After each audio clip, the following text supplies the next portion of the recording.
What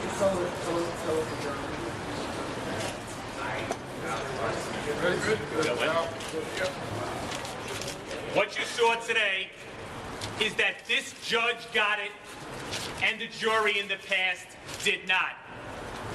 This was a judge that had the sense to say that he does not, this monster, does not belong on the streets of the world, not just this city. And took his responsibility seriously and made sure that this moat will never see the light of day as a free monster again. He will be behind bars for the rest of his life.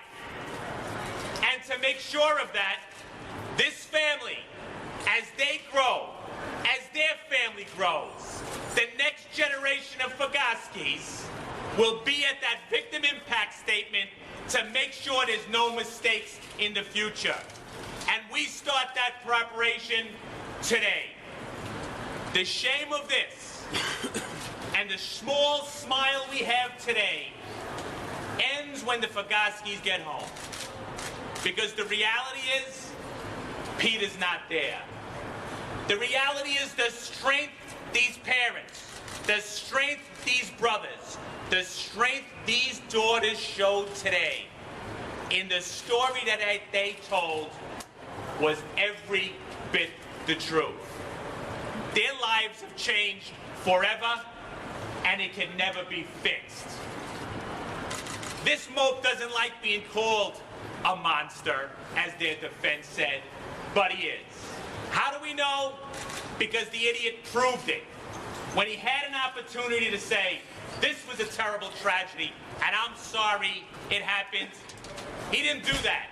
He said he'd stand tall.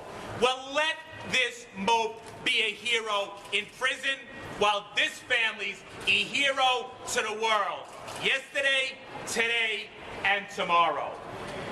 This family wants to thank the Brooklyn District Attorney's Office, our assistant district attorneys that did yeoman's work on making sure this job was done right. The judge who had the courage and the wherewithal to right a wrong. And every New York City police officer who's represented by the men and women that stands here today, for the time they took to make sure these mutts are captured, and also for the time that they think of Peter, the times when they kiss their families goodbye, and the times that they bow their head in silence, wishing that they can fix it. I want to thank the Figoski family. Every New York City police officer wants to thank the Figoski family, because although they say our police officers have courage, they have courage. Every day that they rise, every day that they go on with their life with their broken hearts, every day they see a police officer and nod, and every day they show up in this court, gives these police officers the courage to go on with the job that most wouldn't do. So we're here today to show respect to the Figoski family, because the reality is the battle is not over.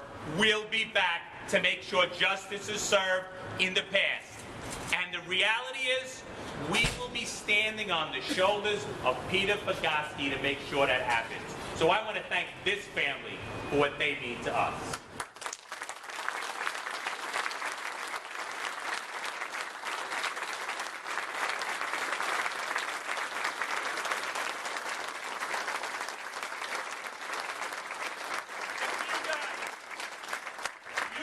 Small thing that you show up here and stand in silence in the bag, standing shoulder to shoulder, well, it means an awful lot, because it sends a message.